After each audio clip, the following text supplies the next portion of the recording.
করে মাদ্রাসা, জোরে বলুন না সুবহানাল্লাহ। কেন বলেননি?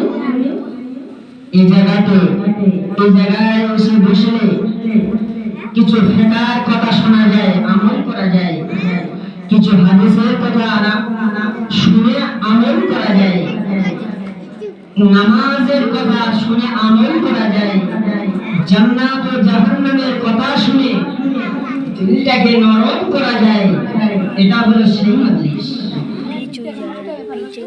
এই জায়গাতে বসে জাহান্নামের কথা আলাপ আলোচনা শুনবো, জান্নাতের এই বছিরা এই তোরা বলবি কি হচ্ছে বাবা, চুপ করে বসো বাবা, বল না।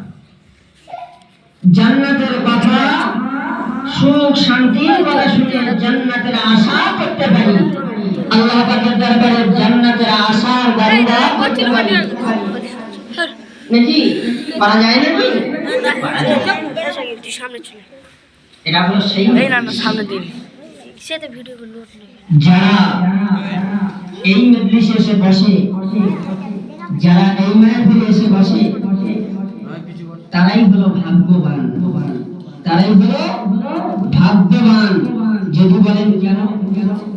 আল্লাহ রাসূল জানিয়েছেন, যারা নাকি ওই মজলিসের ভিতরে প্রবেশ করে, যে মজলিসে হাদিস ও কোরআনের কথাবার্তা আলাপ আলোচনা করা হয়, ওই মজলিসে আমার আল্লাহ পাক নিজ হাতে রহমত নাযিল করতে থাকে, নিজ হাতে রহমত নাযিল করতে থাকে।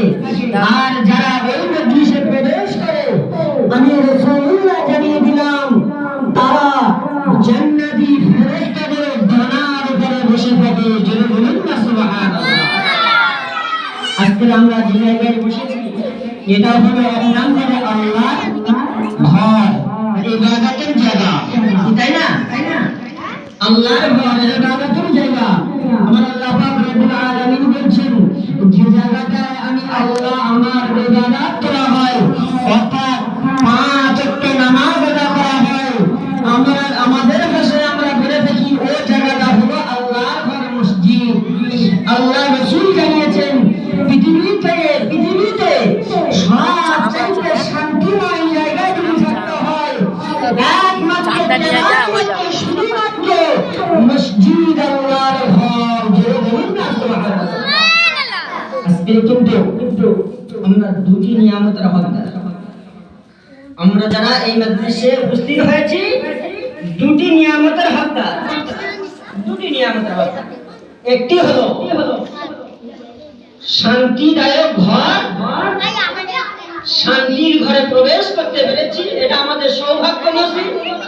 আর একটা হলো রাসূলুল্লাহর জামান অনুযায়ী, রাসূলুল্লাহর কথা অনুযায়ী জান্নাতের বাগানের ভিতরে প্রবেশ করতে পেরেছি। যদি বলুন না সুবহানাল্লাহ। কি ঠিক কি না? এটা জান্নাতের বাগান নয়, বেশকি এটা হলো জান্নাতের বাগান। মেরা মা বাবা নিরাম ও জান গুলোকেরা, অমৃতি বাবা নিরাম ও মা বাবারা, শুনে রাখেন, ইসলামটা অতি সহজে আমার আপনার কাছে পৌঁছায়নি।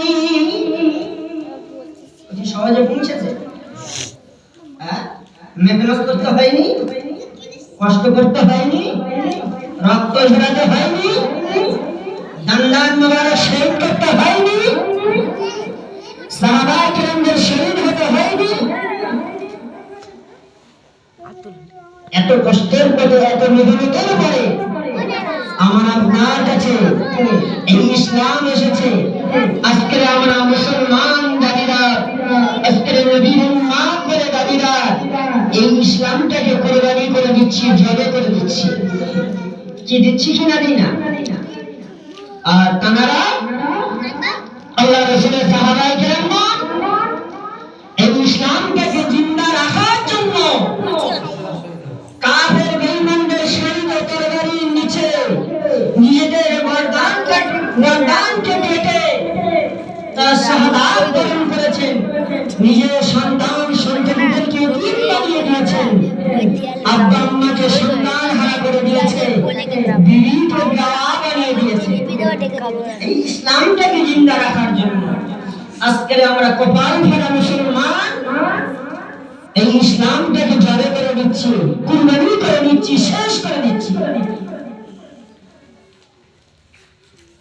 এত আমরা জানি বলি আল্লাহ রাসূলুল্লাহ হাবিবের ইন্তেকালের পরে আল্লাহ রাসূলের ওফাতের পরে আল্লাহ রাসূলের ওফাতের পরে হযরত ওমর ফারুক রাদিয়াল্লাহু আনহু দ্বিতীয় খলিফা হয়ে গেলেন।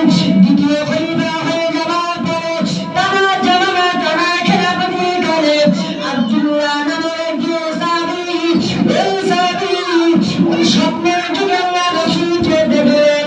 আল্লাহ রাসূল বললেন, ও সাহাবী দেরি করো না, আমার ইসলামটা শেষ হয়ে যাবে। আমার ইসলামটাকে জিন্দা রাখার জন্য, এই কোরআনটাকে জিন্দা রাখার জন্য চলে যাও ইরানের জমিনে চলে যাও। ইরানের জমিনে গিয়ে আমি রাসূলুল্লাহ আমার হাদিয়াতের বাণী কালেমা বাণী প্রচার করো, ইসলামটাকে জিন্দা করো বাবা। আল্লাহ রাসূলের সাহাবী আব্দুল্লাহ নামের ওই সাহাবী আল্লাহ রাসূলের দ্বিতীয় খলিফা হযরত ওমর ফারুক রাদিয়াল্লাহু আনহু দরবারে উপস্থিত হয়ে গেলেন। ভাই ওমর ফারুক ভাই, আপনি যেহেতু ইসলাম জাহানের দ্বিতীয় খলিফা, ভাই আপনি আমাকে ইজাজত দেন, আপনি আমাকে হুকুম দেন।